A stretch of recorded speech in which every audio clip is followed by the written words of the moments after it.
नमस्कार दोस्तों, स्वागत है आप सभी का मेरे YouTube channel Jharkhand study classes में। आज का हमारा टॉपिक है झारखंड का इतिहास और उसका परिचय। तो आज हम लोग झारखंड के इतिहास के बारे में कुछ बातों को जानेंगे। तो हम लोग स्टार्ट करेंगे परिचय से, क्योंकि कोई भी टॉपिक स्टार्ट करने से पहले उसका परिचय का होना बहुत ही ज़रूरी है।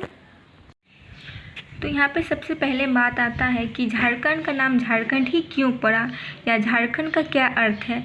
तो इसका हमारा आंसर होगा कि झाड़ियों एवं वनों की बहुलता के कारण इस राज्य का नाम झारखंड पड़ा। यानी कि झारखंड में बहुत सारे पेड़ पौधे, जंगल, झाड़ियाँ हैं, जिस कारण से झारखंड का नाम झारखंड पड़ा। आगे हम लोग देखेंगे कि झारखंड को किस काल में किस नाम से पुकारा जाता था या क्या कहा जाता था। तो आप लोग ये लिखते जाइए, ठीक है। ये बहुत इम्पॉर्टेंट है और ये एग्ज़ाम में पूछा भी जाता है कि किस काल में झारखंड को क्या कहा जाता था। जैसा कि पहले भी एग्ज़ाम में आ चुका है कि महाभारत काल में झारखंड को किस नाम से जाना जाता था। तो देखिए, यहाँ पे एक साइड में मैंने लिखा है काल, दूसरे साइड में लिखा है नामकरण, ठीक है। तो इधर आपको सारा काल के बारे में यहाँ पे लिखे हैं मैंने, और इधर नामकरण। तो महाभारत काल में झारखंड को क्या कहा जाता था? पुंडरीक। पुंडरीक का मतलब होता है पशु भूमि, यानी कि पशुओं का भूमि। झारखंड में बहुत सारे जंगल हैं, जैसा कि मैंने पहले बताया। तो यहाँ पे पशु पक्षियाँ ये सब भी बहुत मात्रा में पाई जाती है, बहुत ही बहुल संख्या में, इसीलिए इसको पशु भूमि या पुंडरीक के नाम से जाना जाता है। दूसरा है अकबरनामा। तो अकबरनामा में झारखंड को झारखंड ही कहा जाता था। विष्णु पुराण में झारखंड का जिक्र किया गया है। तो उस समय विष्णु पुराण में झारखंड को मुंड नाम से जाना जाता था। आगे देखेंगे वायु पुराण में। तो वायु पुराण में झारखंड को मोरंड के नाम से जाना जाता था। और आईने अकबरी, ठीक है, आईने अकबरी में इसको कोकरा या खंडरा के नाम से जाना जाता था।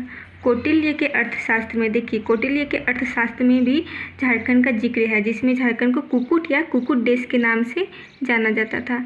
आगे देखेंगे मुगल काल में झारखंड को खुकरा या कुकरा के नाम से जाना जाता था। यानी कि मुगल काल के कोई भी दस्तावेज में कहीं भी हम लोग अगर कुकरा या खुकरा देखेंगे तो उसका मतलब हुआ कि यहाँ झारखंड के बारे में जिक्र किया गया है। और ईस्ट इंडिया कंपनी के शासनकाल में इसे छोटा नागपुर के नाम से जाना जाता था। ये आपको पता ही होगा कि ईस्ट इंडिया कंपनी के शासनकाल में झारखंड को छोटा नागपुर इस नाम से जाना जाता था। और जब झारखंड के इतिहास के बारे में पढ़ रहे हैं तो दामिन एको, ये जो टॉपिक है एक इम्पॉर्टेंट टॉपिक है, ठीक है। दामिन एको आप झारखंड के इतिहास के बारे में कहीं भी पढ़ेंगे, अगर आप कॉलेज में अगर हिस्ट्री लिए हैं उसमें भी दामिन एको के बारे में पढ़ा जाता है। और ऐसे भी ये एक इम्पॉर्टेंट टॉपिक है, ठीक है। इसके बारे में हमें जानना बहुत ज़रूरी है कि दामिन एको क्या है, कहाँ है। तो इसके बारे में हम लोग चलिए देखते हैं। हेनसांग, ठीक है, हेनसांग एक चीनी यात्री है। तो हेनसांग ने राजमहल क्षेत्र के लिए की चिंग काई लो तथा इसके पहाड़ी क्षेत्र के लिए दामिन एको शब्द का प्रयोग किया है। तो यहाँ पे आप थोड़ा नाम देखिए, की चिंग काई लो, यानी कि हेनसांग एक चीनी यात्री थे, तो वो दामिन एको का नाम अपने चीनी भाषा में भी उस तरह करके ही उसका नाम रखा है। और इसके पहाड़ी क्षेत्र के लिए, जो पहाड़ी क्षेत्र है राजमहल का, उसे दामिन एको कहा जाता है। यानी कि एक तरह से कहा जाए कि दामिन एको को राजमहल के पहाड़ी क्षेत्र को कहा जाता है, ठीक है। ये क्लियर है यहाँ तक। दूसरा प्रश्न यहाँ पे ये आता है कि दामिन एको की स्थापना कब हुई और किसने की। तो अगर स्थापना की बात करें तो ये 1824 में की गई। और किसने की? कैप्टन टैनर ने। चलिए आगे हम लोग देखते हैं। तो आगे है प्राचीन काल में संथाल परगना क्षेत्र को नरीखंड तथा बाद में कांकजोल के नाम से संबोधित किया गया है, ठीक है। तो प्राचीन काल की ये बात है। तो प्राचीन काल में संथाल परगना क्षेत्र को नरीखंड तथा कांकजोल के नाम से संबोधित किया गया, यानी कि झारखंड को इस नामों से भी जाना जाता था। ये सब हमें याद रखना है कि झारखंड को पहले किन किन नाम से जाना जाता था। झारखंड के इतिहास में एक महत्वपूर्ण टॉपिक हो जाती है यहाँ की जनजाति और उनकी महत्वपूर्ण बातें। तो जनजाति झारखंड में कौन कौन सी पाई जाती है, सबसे पुरानी जनजाति कौन सी है, वो कहाँ पाई जाती है, ये भी हमें जानकारी रखना बहुत ही ज़रूरी है, क्योंकि ये प्रश्न पहले भी आ चुका है या ऐसा आता है कि सबसे पुराना जो जनजाति है झारखंड में वो कौन सी है, तो कहाँ वो जनजाति पाई जाती है, तो उसके बारे में हम लोग इधर देखेंगे।